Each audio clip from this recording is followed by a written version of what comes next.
আদায় করতে হয়। আপনি স্ত্রীকে মারামারি করে তাড়িয়ে দেন, ঝগড়া করেন, 2 মাস কাছে যায়েন না, তারপরে বলেন তুই আমাকে মহারানা মাফ করে দে। স্ত্রী যদি বলে মাফ করে দিলাম, তখন জানবেন মাফ হয়ে গেছে। তার মানে কি, ও পুরোপুরি জেনে গেছে আমাকে নেবে না। মাফ যদি তখন করে তবেই সততা আসে। আপনি ঘরের কোনায় বসে সুন্দর খাটের ওপরে শুইয়ে স্ত্রীর কাছে বলছেন, বেবি তুমি আমার জানের জান, মহারানা মাফ করে দাও, ঘরের কোনায় মোটা লাঠি। বুঝতে পারলেন? স্ত্রী চিন্তা করছে বাকি জীবন তো সংসার করতে হবে, আর যদি বলি মাফ করবো না, ঘরের কোনায় মোটা লাঠি মাথায় মারবে। মাফ করে দিলাম, তোমাকে মাফ করবো না, কাকে মাফ করবো? জীবনেও দেলমহল দেব না বলে দিল। আর স্বামী এদিকে সকালবেলায় ডুগডুগি বাজিয়ে বেড়াচ্ছে যে আমার স্ত্রী মহারানা 4 লাখ টাকা মাফ করে দিয়েছে। 2-4 মাস পরে যখন ঝামেলা হয়ে যাচ্ছে, তো মহারানা 4 লাখ টাকা দাও, দিয়ে ছাড়ো। স্বামী বলছে আশ্চর্য ব্যাপার, সেদিকে মাফ করে দিলে, কিসের মাফ? এই জ্বালা। আদম আলাইহিস সালামকে আল্লাহ বলছেন, আদম নবী গো, মহারানা আদায় করতে হবে। আদম আলাইহিস সালাম বলছেন, আমাকে সৃষ্টি করলেন আপনি, নাই আমার পিতা, নাই আমার মাতা, আপনি তো সৃষ্টি করলেন। আজরাইল আলাইহিস সালাম দুনিয়া থেকে মাটি নিয়ে আসলো, আপনি রূহ দিলেন, আমি তৈরি হলাম। আমি একজন নবী, জান্নাতে খাচ্ছি সবই, এখন আমি কোথা থেকে মহারানা দিব আল্লাহ? আল্লাহ বলছেন, আদম মহারানা একটা সুযোগ আছে, আল্লাহ তাড়াতাড়ি সুযোগ লাগাও, বিয়েটা পড়িয়ে দাও। জোরে বল সুবহানাল্লাহ। আল্লাহ বলছে যাও আমার নবীর উপরে 3 বার দরুদ শরীফ, ইন্নাল্লাহা ওয়া মালাইকাতাহু ইউসাল্লুনা আলান নবী।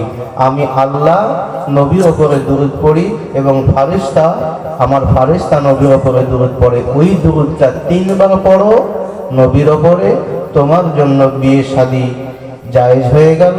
আমার সুন্দরী হাওয়া আলাইহিস সালামকে তোমার জন্য মহব্বত করার লাইসেন্স দিয়ে দিলাম। জোরে বলো সুবহানাল্লাহ। বিয়ে হয়ে গেল। কিসের জন্য? আমাদের শান্তির জন্য, আমাদের সুখ শান্তির জন্য আল্লাহ পাক এত কিছু করলেন। আল্লাহ বলছেন, আদম তুমি এক ছিলে, রুজি ছিল আমার, তুমি বিয়ে করলে সংসার বাড়লো, এবার তোমার তো রুজি লাগবে, আর একজনের জন্য তোমার ইনকাম করতে হবে। আল্লাহ বলছেন, ওয়াজআলনাল লাইলা লিবাসা ওয়াজআলনান নাহারা মাআশা। তোমার ওই রুজি ইনকাম করার জন্য আমি আল্লাহ 12 ঘন্টা সময় দিলাম, দিন করে দিলাম। জোরে বলো সুবহানাল্লাহ। সারাদিন কাজ করবে, সারাদিন স্ত্রীর জন্য তুমি সুখের জন্য, শান্তির জন্য টাকা পয়সা ইনকাম করবে, ছেলে মেয়ের সুখ খুঁজবে। এই সুখ খোঁজার পরে তোমার শরীরে একটা অলসতা, আলসি আসবে, শরীরে ব্যথা অনুভব থাকবে।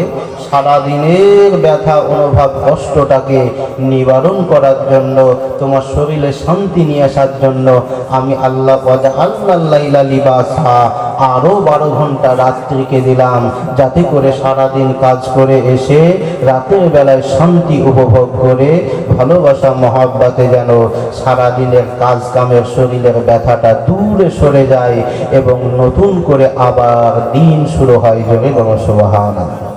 আমাদের জন্য করলেন না, আর আমরা এগুলো আমাদের জন্য করলেন।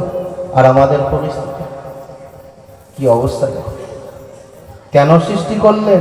আমরা কোরআন শরীফকে জিজ্ঞেস করব, ওয়া মা খালাকতুল জিন্না ওয়াল ইনসা ইল্লা লিয়াবুদুন। আল্লাহ বলছেন, আমি ইবাদতের জন্য মানুষকে এবং জিনকে সৃষ্টি করলাম। তাহলে ইবাদতের জন্য আল্লাহ যখন সৃষ্টি করলেন মানুষকে, জিনকে, আর আমাদের পরিস্থিতি কি হচ্ছে? বা আপনি যদি এই যে জালসাতে এসেছেন, মনে করেন আমিও জালসায় দাওয়াত করেছে, আমি এসেছি, আমি ওয়াজ করলাম না, হাদিসের কথা শোনালাম না, কোরআনের আয়াত বললাম না, আপনারা ওয়াজ শুনলেন না, দোয়া করলেন না, জালসায় বসলেন না, আমরা সবাই মিলে এক জায়গায় গল্প করলাম, দিয়ে চা খেয়ে বাড়ি চলে গেলাম।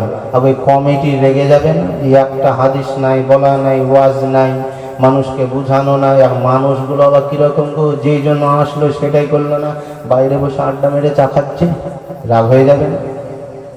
বা একজন মালিক কোম্পানি, আমি গোলাম, আমাকে হয়তো বললো একটা এরকম কাগজ লিখিয়ে দিয়ে বললো, ইসলামপুর থেকে আপনি 10টা বাজার করে নিয়ে আসেন। আমি টাকা নিলাম, ব্যাগ নিলাম, ইসলামপুরে গিয়ে আমি কি করলাম, ওই মালিক যেগুলো কিনতে দিয়েছে একটাও কিনলাম না। কি করলাম, আমি একটা পাঞ্জাবি কিনলাম, একটা রুমাল কিনলাম, টুপি কিনলাম, আমার যা জিনিস সব কিনলাম, আর ব্যাগ খালি, টাকা পয়সা পকেটে, ওই টাকাগুলো দিয়ে আমার জিনিস কিনলাম। কিনে বাড়ি চলে আসলাম, মুখে একটা মিষ্টি পান চিবাতে চিবাতে। বলুন তো, মালিক আর জীবনে আমাকে গোলামে রাখবে? যে কি লোক রে, আমি যা কিনতে দিয়েছি তাই কিনে নি, ওর নিজের জিনিস কিনে নিয়ে আসছে। কি অবস্থা আপনি বলুন তো। আপনি সংসারে আছেন, নিজে দুটো খান আর ঘুরে বেড়ান, স্ত্রীকে শাড়ি দিলেন না, স্ত্রীর জামা কাপড় দিলেন না, কি খাবে, সংসারে রান্না হবে খেয়াল করলেন না, সব কিছু এড়িয়ে চলছেন আপনি আপনার মতো। স্ত্রী কিন্তু চাইবে যে এই স্বামীর দরকার নেই, আমাকে তালাক দিয়ে দেখ।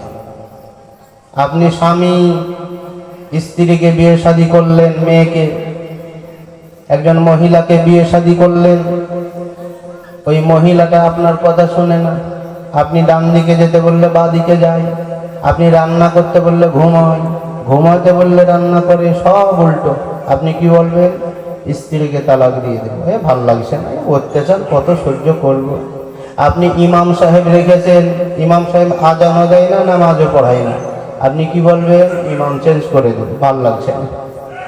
এই যে মাইকটা নিয়েছি, বা মাইকে যদি আওয়াজ না হয়, মাইক কিন্তু বাদ দিয়ে দেবে। কেন?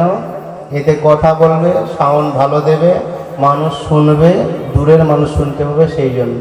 তো বাপ, যে জন্য জিনিসটা হয়, সেই জিনিসটা তার অপরে যদি ভালাই থাকে, হুকুমটা সঠিক পালন করে, তবেই নেয়। মোবাইলও আপনার স্ক্রিনে কাজ না করলে মোবাইল ফেলে দেয়, স্ক্রিন পাল্টাই, নাহলে কিছু করে, কাজ নাই। যে জন্য নিয়েছি সেই জন্য নয়। কোরআন শরীফ 27 পারা 2 পৃষ্ঠায় লেখা আছে, ওমা খলাকতুল জিন্না ওয়াল ইনসা ইল্লা লিয়াবুদুন। আল্লাহ বলছেন, আমি ইবাদতের জন্য সৃষ্টি করলাম, ইবাদতের জন্য সৃষ্টি করলাম।